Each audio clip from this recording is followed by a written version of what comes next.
Joining me today for our discussion are Doctors Mona Lisa Taylor and Carl Hill.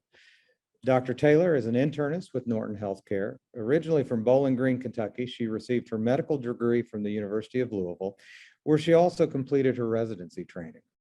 She is actively involved in health policy and advocacy for patients and for physicians. She has served in a number of leadership roles, most recently as past president of the Greater Louisville Medical Society, current executive medical director for adult primary care at Norton, and incoming president of the Kentucky Medical Association.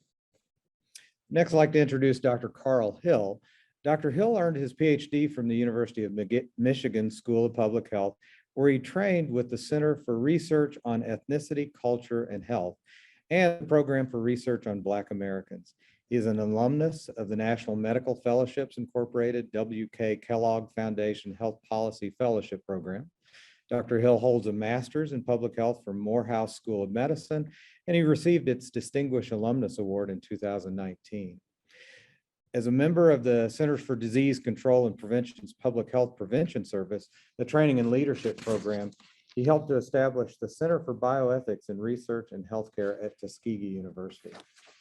Dr. Hill is currently Chief Diversity, Equity, and Inclusion Officer for the Alzheimer's Association, overseeing strategic initiatives to strengthen the association's outreach to all populations and providing communities with resources and support to address the Alzheimer's crisis. In this role, Dr. Hill is responsible for developing cross-functional partnerships with organizations to advance diversity, equity, and inclusion. And all of our speakers have no financial relationship to disclose. So again, thank everyone for joining us, and thank you, Dr. Hill and Dr. Taylor, for being with us today. So Dr. Hill, if you don't mind, I'd like to start and ask you if you could first explain or give us a little background into what is meant by the term dementia. Yeah, so thanks so much for having me here. Really excited about this opportunity to be a part of the first discussion in this series. Yeah, really important from a equity perspective, because I tell you, education and awareness in underserved communities is fundamental, right? And you just would be surprised about the number of families and communities that are kind of confused around, what is Alzheimer's and what is dementia, right? And whether Alzheimer's is different than dementia, and what any of it means for them. And I think that really links into some of the stigma that we see. But dementia is an umbrella term that represents a range of symptoms associated with cognitive decline. There are several causes, or what we might call types of dementia. There's certainly Alzheimer's dementia, which represents 60 to 80% of all dementia. Characterized by memory loss, and from a biological perspective, amyloid plaques, tau tangles, and neurodegeneration that influences memory, right? And so dementia is an umbrella term for many a collection of symptoms related to cognitive decline. Alzheimer's is the most common form of dementia. And I would say, and feel free to comment on this, I believe it's true that very often when individuals suffer from a dementia, it's a mixed pathology. There may not just be one type. For example, vascular dementia is very often associated with Alzheimer's disease. Would you agree? Absolutely. And again, when we think about inclusion here, it's important to consider, diverse, pathways to risk for all people in all communities. That's why, really understanding the different, types of dementia is so critical and important. Mixed dementia is prevalent. Dr. Cooper, you mentioned vascular dementia. It represents 10 to 40% of all dementia. And when you compare, vascular dementia to Alzheimer's, vascular dementia happens when the brain's nerve cells break down, and when key parts of the brain do not get enough blood carrying the oxygen and nutrients that it needs, right? And so that causes, white matter lesions, microinfarcts, microhemorrhages. And, from a life course perspective, life course means those exposures and risks that happens upon a person's journey through life. Conditions, cardiovascular health conditions like stroke or hypertension or diabetes and high cholesterol, could influence the quality of this blood that flows to the brain and make a person susceptible or at risk to vascular dementia, right? Yeah. So really important, I think, research is leading us to know that what's good for the heart is good for the brain, and this mixed dementia is prevalent, but we've got to consider all types of dementia. And I also add, Dr. Cooper, there's also Lewy bodies dementia, which is characterized by abnormal deposits of a protein called alpha-synuclein in areas of the brain that influence memory and sleep, movement and behavior. That represents 10 to 25% of all dementia. And then less frequent, but still important from an inclusion perspective, is frontal temporal dementia. And that's characterized by a protein, the protein tau, and TDP43 in areas of the brain that influence memory as well, right? And so in order to fully understand the diverse, many pathways to risk, it's important that we level set and everyone knows the various types of dementias so that we can be as inclusive as possible. Right. And you reminded me of something there. I've spent years giving talks basically about those four major types of dementia: Alzheimer's disease, vascular dementia, dementia with Lewy bodies, and frontotemporal dementia. And now some of our colleagues down the road here are introducing us to a new form of dementia, late, which stands for limbic associated TDP43 associated encephalopathy, which is really a mouthful. But it's interesting. It seems like to some degree a better characterization of a condition we've talked about for a long time. I think when I was growing up, we referred to it as hippocampal sclerosis, but a form of dementia that very much mimics Alzheimer's disease. We see predominantly in folks over the age of 85, but does not necessarily have amyloid associated with it. I think there's still a lot to learn there, but it always feels like the smarter we think we're getting, we have to be humbled and learn there's a lot more that we don't understand. And we're learning a lot as we go along. Absolutely, Dr. Cooper. And I think that certainly will help us from a public health perspective, because again, we want to be as inclusive and representative and understand, here we're talking hallmarks or, various types of dementia, but we want to be able to understand how people come to have memory problems. Right. And, it may not all link to amyloid. And some people, there could be risk factors that, as I mentioned, related to cardiovascular health. We know that there are severe disparities in heart disease and hypertension, diabetes, when we think about African Americans and Hispanic Latino communities. So thinking about different perspectives to risk in addition to Alzheimer's, so that we can really address the dementia crisis, the Alzheimer's and all other dementia crises in a very representative way. That's right. And so I'll leave that for a moment, but I think as we start thinking about risk factors and prevention a little bit later, we'll come back to this issue of vascular disease. I think it's a very important area. Let me ask you if you wouldn't mind saying just a little bit about the current numbers and really the future numbers that we're likely to face or we anticipate facing. Yeah, absolutely, Dr. Cooper. You mentioned some of this in the opening, but we know that more than 6 million Americans are living with Alzheimer's. You can find this great data in the Alzheimer's Association's Facts and Figures report. You can find this at alz.org/facts. But more than 6 million Americans are living with Alzheimer's.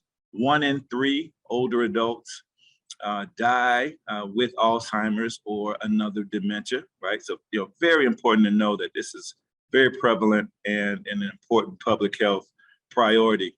We're all persevering through the pandemic, and we know that there are what we call modifiable risk factors for Alzheimer's and other dementia. Things like social isolation have really been escalated because of the pandemic, or the stress where people are, losing their jobs or unable to provide the usual care to people who are suffering from Alzheimer's and dementia. So, during this time period, there's been a 16% increase in Alzheimer's and other dementia deaths, during this pandemic, right? And so the pandemic has not helped this situation at all. In 2021, Alzheimer's and other dementias cost the nation $355 billion. And by 2050, these costs could rise to more than $1.1 trillion, right? And so again, however you look at this from a prevalence perspective, a health economics perspective, even Dr. Cooper, over 11 million Americans provided unpaid care for people with Alzheimer's or other dementias. And we really have to take consideration of the health of caregivers, their stress and coping responses in the way that they are able to protect their health. Really important from a public health perspective. Well, those numbers are really, I think, staggering to anyone that's paying attention. We know that a lot of disparities in terms of healthcare exist within our country, but when you put on top of that a problem like dementia, not just for the individual, but for their caregiver, for their entire family, it only becomes more acute, I would say. Would you say just a little bit about some of the differences that we're seeing based on race and dementia? Yeah, absolutely. Well, first, we always have to acknowledge that almost 2/3 of Americans with Alzheimer's are women, right? And so, from a disparities perspective, we certainly want to continue to understand more, not just that women are living longer, but what are, some of the biological or, even environmental factors that could put women at greater risk. But from a race ethnicity perspective, older Black and Hispanic Americans are disproportionately affected, right? African Americans 2 times more likely than older whites to have Alzheimer's or another dementia.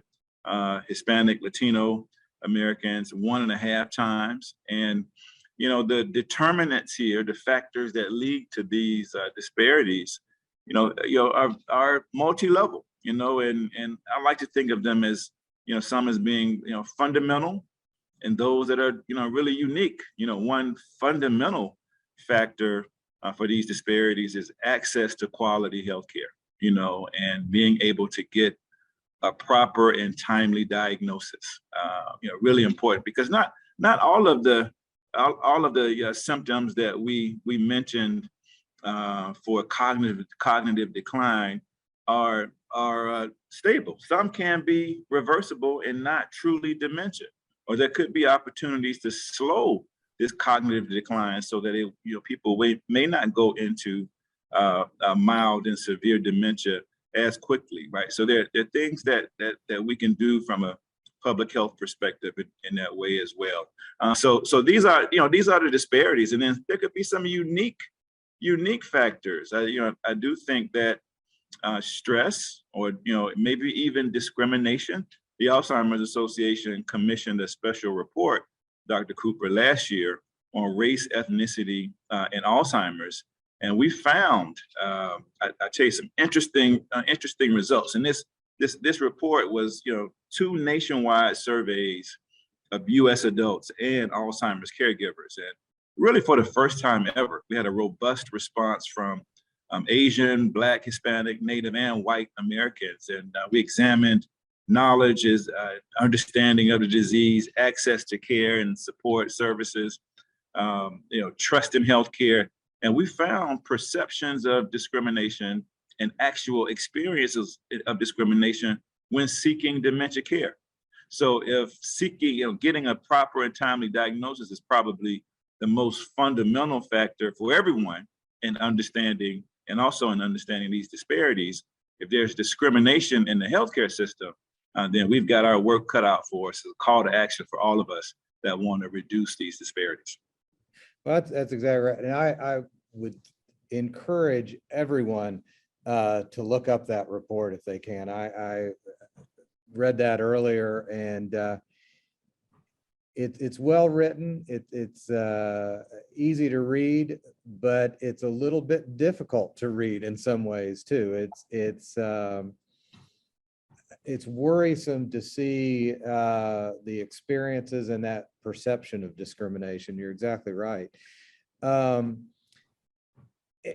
so if I'm hearing correctly, and I think this makes sense, there are probably a number of people out there that are avoiding getting an evaluation because of a fear of discrimination. And then even if they do take that step to get an evaluation, they may not be getting an adequate evaluation in all cases. Is that what I'm hearing? That's right, Dr. Cooper. I tell you, you can find this special report again, alz.org/facts, and you can find this race, ethnicity, and Alzheimer's in America.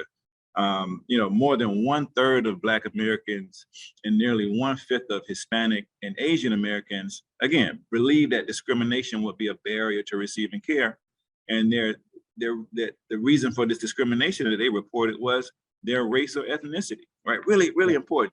Nearly 2/3 in this special report of Black Americans believe that medical research is biased against people of color. Yeah. A view, it's a view shared by substantial numbers of Asian, Native, and Hispanic Americans. And, this also in this special report, only half of Black Americans, and, these are the people that are disproportionately affected who suffer the disparities. Yeah. Only half of Black Americans trust that a future cure for Alzheimer's would be shared equally, regardless of race, color, or ethnicity.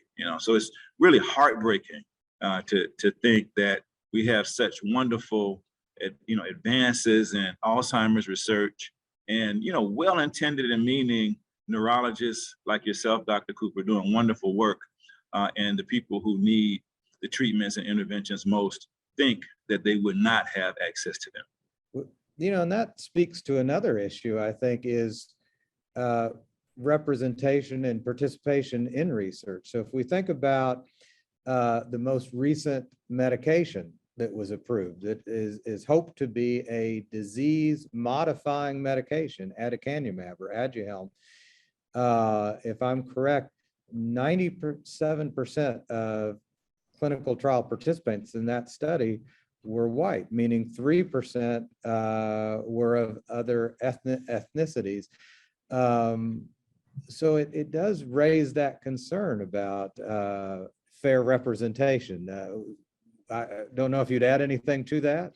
Oh, sure, absolutely. I again, in thinking about disparities and those determinants that are fundamental and some unique, another fundamental factor, in addition to access to quality healthcare, is participation in research. Right, we're only able to study the disparities and the factors that are relevant to these populations that are disproportionately affected when they are included in the research studies. It's just fundamental to addressing the disparities. And I tell you, unfortunately, this saddens me to report that less than 5% of Alzheimer's clinical trial participants are African American or Latino, Asian American, Pacific Islander, or American Indian, Alaska Native. Put another way, 95%, it mirrors across the board the statistic that you gave, Dr. Cooper.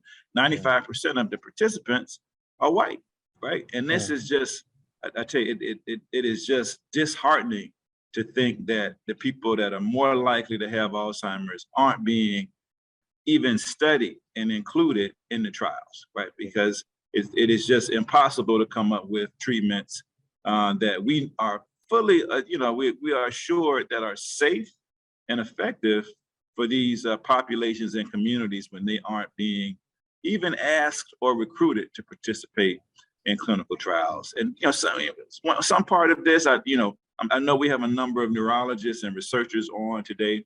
It could be a resource issue, right? Given the science and the clinical trials and the research project, people are doing all that they can to be as inclusive. We know that is happening. So the Alzheimer's Association has drafted, and we're advocating for the Equity in Neuroscience and Alzheimer's Clinical Trials Act. It's called the ENACT Act, right? And so we need your help. If you can help sign on and show your support for ENACT, we really appreciate it. But this will authorize $60 million per year for 5 years to the Alzheimer's Disease Research Centers. Those are centers funded by the National Institute on Aging to do more with inclusion, right? And so this will expand access and outreach to underserved communities, with resources, certainly provide resources to hire clinical trial that represent the communities and the populations that we'd like to serve and include, right? And that's really important. And then, there's this new area that, these young investigators are really excited about. They call it inclusion science, Dr. Cooper. And it really is evaluating in a local geographic perspective, what are the barriers and sometimes what are the accelerators for participation, right? What keeps African Americans, for example, from participating in, here in Louisville may be very different from what participation looks like in my hometown among African Americans in Atlanta, right? And so really give some resources for, these engagement specialists, researchers to evaluate the best strategies to be more inclusive. And this could include remote health technology, or sometimes, Dr. Cooper, taking the clinical trial in a bus and going right to the communities where we'd like to serve and to be more inclusive, right? So I would say a couple things too. I think one of the things that we need to do, and I think are trying to do better in the medical community, is build that trust as well. I don't think we've always been very good at creating that sense of trust. If people don't feel like they can trust the system or don't feel that the eventual cure for this disease is going to be made available to them, we've got work to do.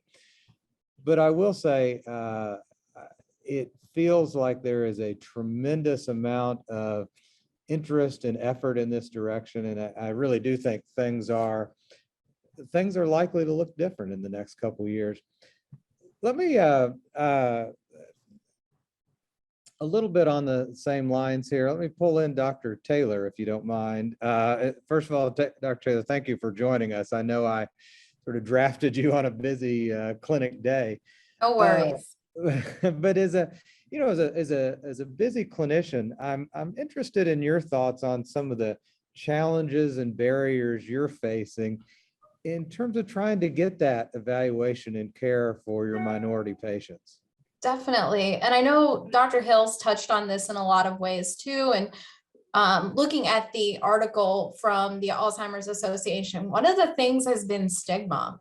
Because one thing I noticed, particularly with African-American populations, Hispanic populations, even Asian American populations, folks are not as keen or likely to recognize that they may be having a memory issue. And families may not be recognizing it. So that initial, like, hey, I should probably get this checked out, may or may not be there for these patients. And the other thing that I noticed as well is sometimes it could be considered, oh, why are you asking me about my memory? I'm feeling fine. And it's going to be very mindful for us as primary care providers on how we approach that conversation. And it may just be one big part of just normalizing it. Like, these are questions that I ask of everybody. These are questions that we're asking all of our patients just to get an idea of how you're doing.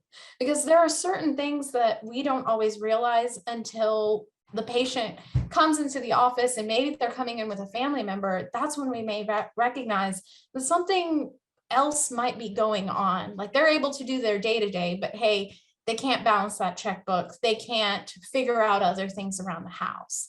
So it's normalizing it would be one really big piece for primary care providers as we are having these conversations.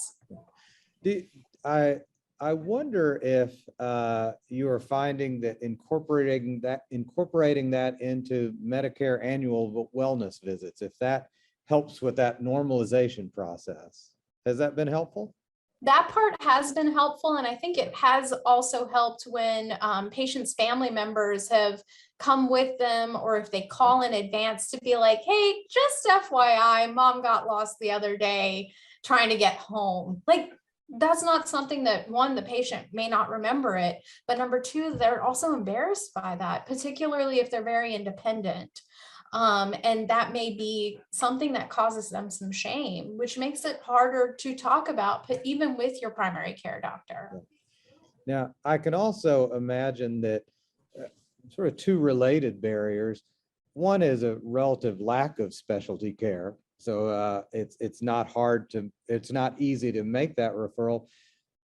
And at the same time, a resistance to going to see a specialist. Certainly, I have patients who they're willing to see me once, but that's about it. They only want to see their primary care doctor. Has that been an issue for you, do you think? Yes, definitely. Because I know I have some patients who would benefit from seeing you, but the distance to get out to that Brownsboro location, it's hard, particularly, and as we were talking about in terms of how our city looks geographically, that transportation is an issue. If you live out on the west end, it is hard to get to the east end. There may not be a bus, there may be multiple buses. That definitely does impact in our community the ability for patients to get care in that sense. Right. So really that transportation. And another one that I see, and I'm sure you do as well, is the caregiver being able to get off work, not just to care for the patient, but to bring them to the appointment. So you have a double problem there. Not only do they need to provide transportation, but sometimes you need them in the home with the patient, and that's a whole nother difficulty, I think. Definitely. Well, let me make a little bit of a transition here, as I want to talk about some of the sort of new research or directions that we're going. One of them I'll hit on myself, the increasing interest in use of biomarkers. So what are biomarkers? These are tests usually looking at a protein that might be a marker of a disease. So for example, with Alzheimer's disease, we think of amyloid, the protein involved in amyloid plaques, and tau, which is involved in neurofibrillary tangles. And currently, these are primarily used in cerebrospinal fluid. So I might do a spinal fluid exam on a patient and look for changes in the levels of amyloid or tau, and that may help me make a diagnosis of Alzheimer's disease. Now, as you can imagine, not every patient is excited about having a spinal tap, and we're really working hard at looking at blood biomarkers as well. And I think I can see on the horizon where that may change our clinical practice very much. That's still not entirely ready for prime time. It's largely a research tool, but we're getting there pretty quickly. But another area, and Dr. Hill, you can help me comment on this, is looking at risk factors, in particular modifiable risk factors, in prevention. You had mentioned at our program last evening, the Lancet report, which is absolutely stunning to me, predicting that 35 to 40% of cases of dementia worldwide are preventable. That was amazing to me when I read it. Would you comment on that? Give me your thoughts. Absolutely. I think, much of this, stemmed from the Sprint Mind study. That was the first study to demonstrate a reduction of new cases of cognitive impairment. Had a really strong representation of African Americans in that study, and these investigators showed that getting that systolic number to 120 had a dramatic reduction of small vessel disease and reduced mild cognitive impairment by 19% among these participants, reduced risk for dementia by 17%, and combined risk for MCI and dementia by 15%, right? And so, it's really led the Lancet Commission, I think, to review the literature in 2017, and they presented a new life course model, showing potentially modifiable, and non-modifiable risk factors for dementia. Certainly, there's a genetic, risk here, the ApoE4 allele, but those factors that were shown to be modifiable included early life education, hearing loss, hypertension, obesity, smoking, depression, physical activity, social isolation. We mentioned the COVID pandemic and how people are persevering, diabetes, right? And so again, it's getting us to know more and more what's good for the heart is good for the brain, and what puts cardiovascular health in jeopardy also jeopardizes brain health as well. And then in 2020, the Lancet Commission came to the Alzheimer's Association's International Research Conference, and they added 3 additional modifiable risk factors, and that included air pollution, so to think that where people live every day, and that could be determined by things like redlining and all sorts of social factors determine where people live geographically, but they included air pollution, traumatic brain injury. All right, so I think of occupational choice, certainly accidents, but certainly occupational choice for traumatic brain injury. And then they added excessive alcohol use, so that certainly also links to cardiovascular health, but also stress and coping, right? So we link this back to discrimination in the social context, not only in the healthcare system, in the dementia care system, but in the ways that people live their lives. Discrimination, financial stress, all sort, family stress, and the ways that people cope with that, unfortunately, sometimes may be turning to excessive alcohol use. Even social isolation, people can turn to excessive alcohol use. So interesting to note, Dr. Cooper, as you mentioned, that the Lancet Commission reported that 35% of global dementia may be preventable, and they outlined a number of modifiable risk factors along the life course that we all should consider when serving our patients and implementing our work in communities with these populations. I tell you, I think we could spend a whole nother hour discussing that. That's a fascinating area. Let me dig into a couple things there.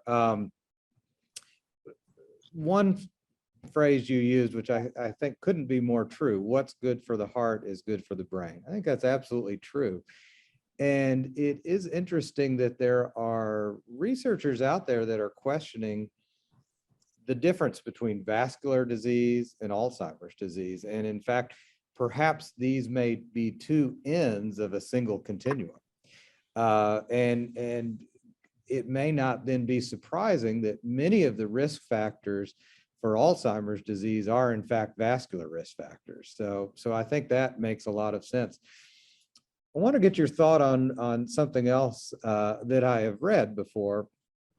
I'm old enough, I suppose, to say, when we initially recognized the disparities in prevalence of dementia between Black Americans and white Americans, it was often assumed that had something to do with genetics. And I think we're getting away from that thinking now, and thinking that it is rather a marker of inequities in early and midlife. And that could be so many things. It can be access to good health care, access to diet,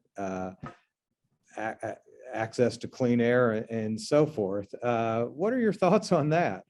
Yeah, really intriguing here. And the Alzheimer's Association is leading the U.S. Pointer trial to really hone in on the influence of lifestyle and prioritizing the recruitment of African American and Latino participants to be a part of that trial. Currently recruiting in 5 locations around the country. So, certainly, engaging and maintaining, sustaining a healthy lifestyle, which, can include an adherence to a Mediterranean diet, high in fruits and vegetables, leafy vegetables, low in saturated fat and sugar, and then, an adequate amount of physical activity or exercise, really important.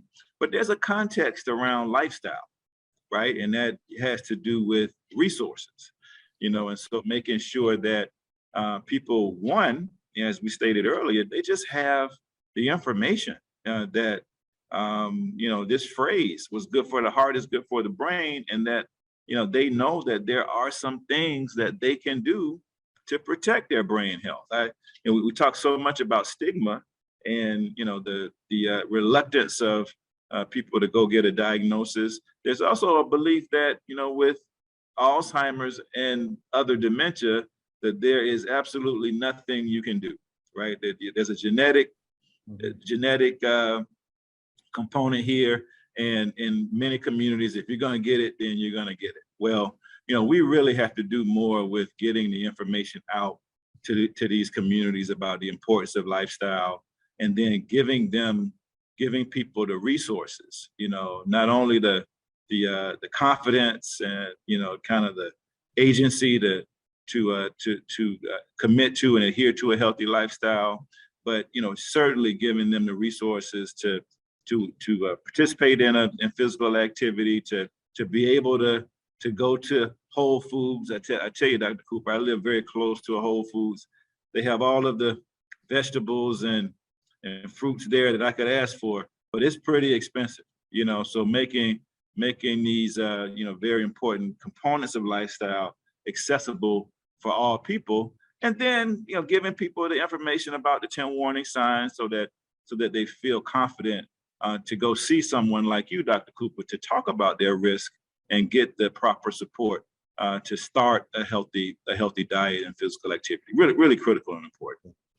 Well, and I also say the importance of support. So I often think of it in terms of support for the caregiver. And a lot of caregivers don't realize that if they're caring for someone with a dementia, their health becomes at risk. And if their health declines, the well-being of the one they love and are caring for declines. So we're all intimately related to that. But I think that's also true then in terms of prevention, and that social isolation or chronic stress, whether it be financial or knowing where you're going to get good food, or just the stress of racism, being discriminated against. All of that very likely increases our risk for cognitive decline down the road. I know it's been speculated that may just be related to increase in chronic levels of stress hormone. Whether that's right or not, I think that it's pretty clear that is dangerous for the brain. Yeah, absolutely. And Dr. Cooper, I think what we're discussing here is, the centrality of diversity, equity, and inclusion in this space to address disparities, right? Yeah. And so, when I think of diversity, I think of a term that, characterizes our need to know who's, most at risk, who's unserved, who's not being recruited, right? And so, and a commitment to staying on top of these numbers so that we understand who's disproportionately affected, but we can't stop at diversity, right? There's the intentional inclusion, of all of the things that we must do to make sure that people have the information in a way that they could use it, right? So intentionality, achieving an authentic, and empowered participation, and where people, have a true sense of belonging. When a patient comes to you, Dr. Cooper, and they want to discuss as a caregiver, their loved ones' memory problems, that you fully understand how important this is for them, and you take the time to listen, to their symptoms, and they feel like they belong in that office with you is so important. So that's the action of, really going the extra step to include. And all of this is, in a vision for equity, and that is where everyone gets what they need to survive, access to information and opportunity, resources. If the Mediterranean diet is, the US point of trial, the results from the trial find that the Mediterranean diet, the recipe of diet and exercise is so important for protecting brain health, then we've got to make sure that people have access to the resources to do just that, and not in an equal way. Equity is different from equality. Equality would be everyone gets the letter in the mail saying, this is the recipe, the lifestyle recipe that you should adhere to. Goodbye, good luck. We've got to take the extra step to pursue equity, where people get that information in a way that they could really use it in the language.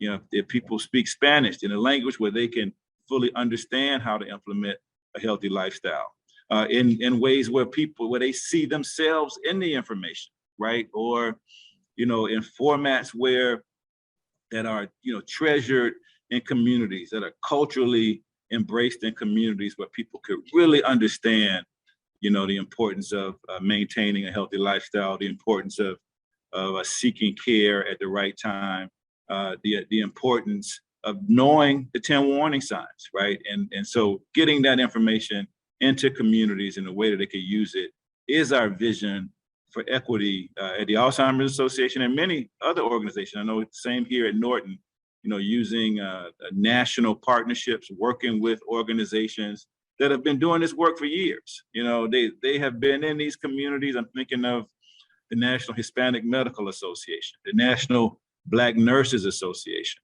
the National Asian Pacific Center on Aging.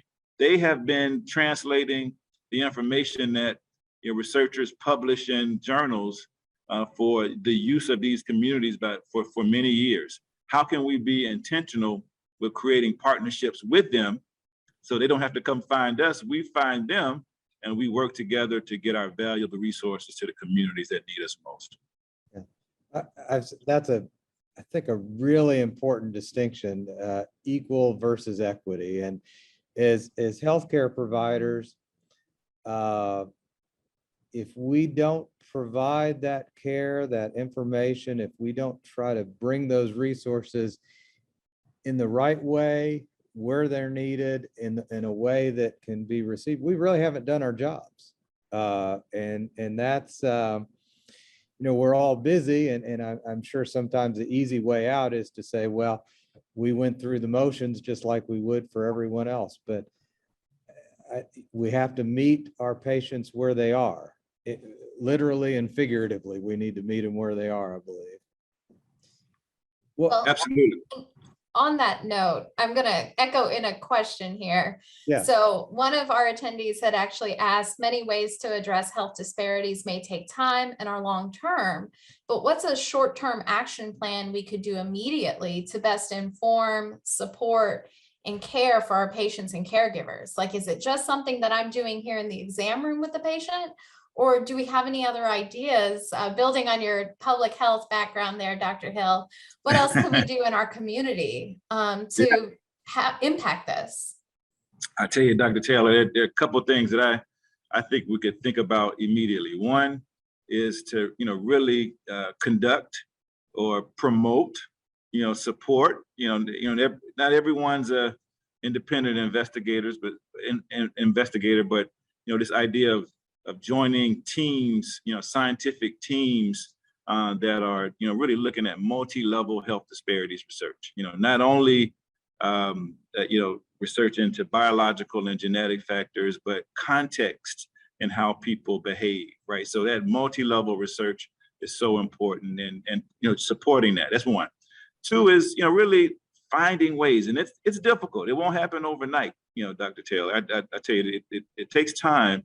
But looking to increase representation in health systems and health-related institutions, right? And so there are just so few neurologists, dementia care specialists that come from these communities that I know it is very difficult, but we can certainly invest in pipelines to institutions like historically Black colleges and universities, tribal colleges and universities for American Indian and Alaska Native populations, Hispanic serving institutions. These are all, identified in this way by the federal government, right? And so, really partnering with these organizations to build pipelines. They could start from the freshman year in college, but making these young students aware of these disparities, lack of inclusion in the clinical trials.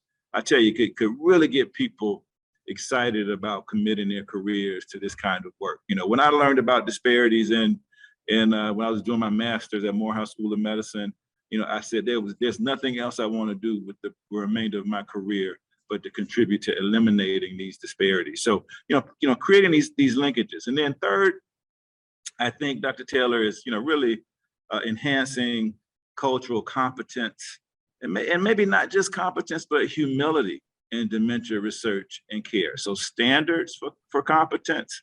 At Alzheimer's Association, we have a mandatory and the annual training in unconscious bias, and I know, trainings, aren't everything, but making sure that everyone has, some access to an awareness of their biases and, some investment in elevating their own cultural competence is so important.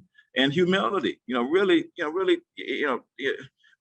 Dr. Cooper mentioned, time is short, and people are overworked, but taking the time to listen could go a long way in making sure that underserved patients feel like they belong in a dementia research and care facility. And then fourth, my final one here is participatory engagement with communities to build trust and agency, right? And so in public health, there's been these methods called community-based participatory research, started by Dr. Barbara Israel at the University of Michigan. And this is a partnership approach that equitably involves community members, organizational members, researchers, and other interested people in all aspects of the research process, right? So being sure that we are inclusive so that, there's a real focus on mutual respect,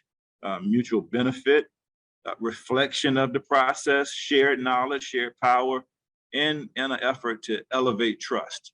And that's the long game. That takes time. That won't happen next year or the next, and it's an ongoing pursuit of this equity, but certainly committing to these principles over time, for our next generation. I would hate to be talking about this or my son to be talking about this lack of inclusion 20, 30 years from now, because we have an opportunity to take the time to create this trust in an equitable way and get this information out to people who need it most. Well, and you brought up some great points there, Dr. Hill, because I think a big part of this is our own cultural humility, recognizing that we don't know things about a variety of people. And the fact that all of us are here today having this conversation, I think that's one big step in making things more equitable and having a better understanding. So thank you for that. And this is going to continue to be a growth and a process for all of us. So that way we can take better care of our patients.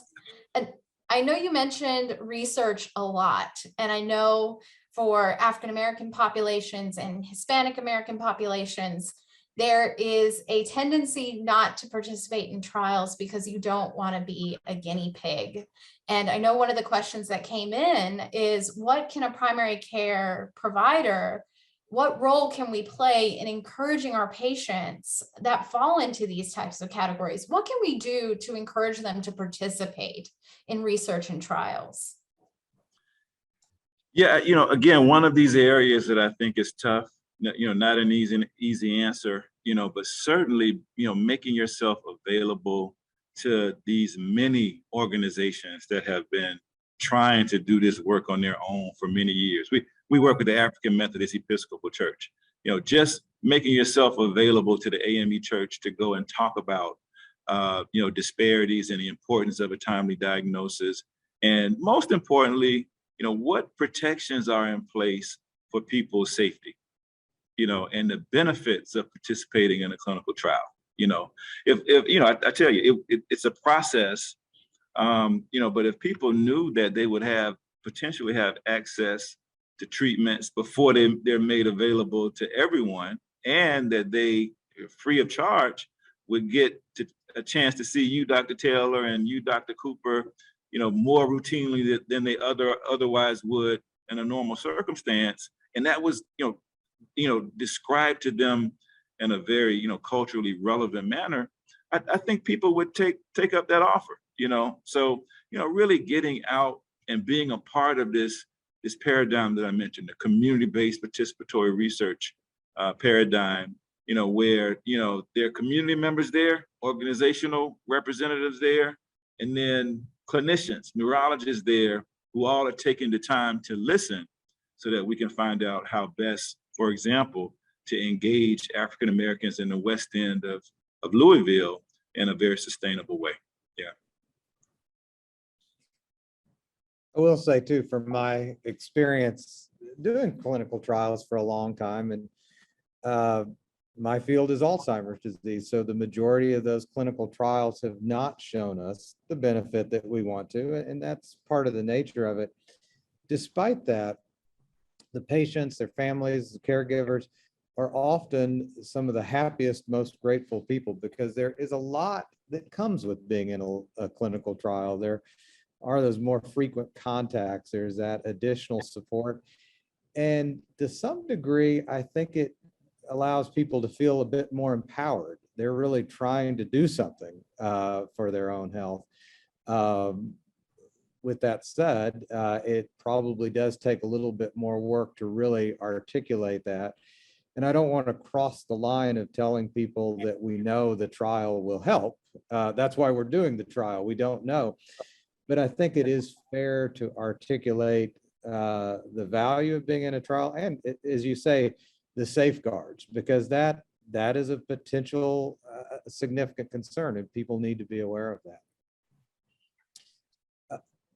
I know there are in some of the trials now, and I think this is a good development, in order to try to promote that diversity, there are criteria for enrollment at a site. So for example, if a site has enrolled only white participants up to a point, they will be closed to enrollment for anyone not a minority. And in that way, it guarantees the diversity that you're looking for. And I'm sure some sites are frustrated by that, but I think that is a positive move to try to get us to the results we're looking for.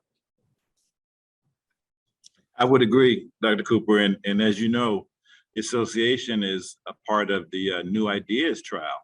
And, right. And we are right now assessing what we call, if everyone here knows, the clinical utility of PET imaging. With patients who know that they have a certain amount of amyloid in their brain, would they change their, for example, a diet or physical activity, or very basic, would they, see their neurologist more often, right? And so this New Ideas study is part 2 of the IDEA study, which did not have an adequate representation of African Americans and Latinos. And right now, the New Ideas study is taking that pause to make sure that we get an adequate number of the populations that are intended for this particular study, and that pause, I think, gives the engagement specialists to do all of those principles related to respect, power, mutual benefit, to elevate trust, because trust takes time. You can't quantify. You can't quantify trust in communities where we're trying to recruit. It takes time, and so the pause gives us time, ample time, to do a little more work that needs to be done, hopefully, so that we can have a representative sample for the New Idea study. Yeah, I think that study is a nice example of how we are making some of the moves to do things the right way, but we clearly still have work to be done. Absolutely. But Absolutely. again, being an optimist, I think that we're going to get there. Yes. As long as we're willing to take the time to do the right thing, That's right. I'm sure that we will find the right path. That's right, Dr. Well, I know we're getting to the top of the hour. Dr. Taylor, are there other questions that we need to address? I think we covered all of them. This has All been right. such a great conversation. Well, Thank you, Dr. Taylor. Yep. So, Dr. Taylor, thank you for being with us. I appreciate you taking time out of your day. And Dr. Hill, thank you for joining us in Louisville. It's been an absolute pleasure.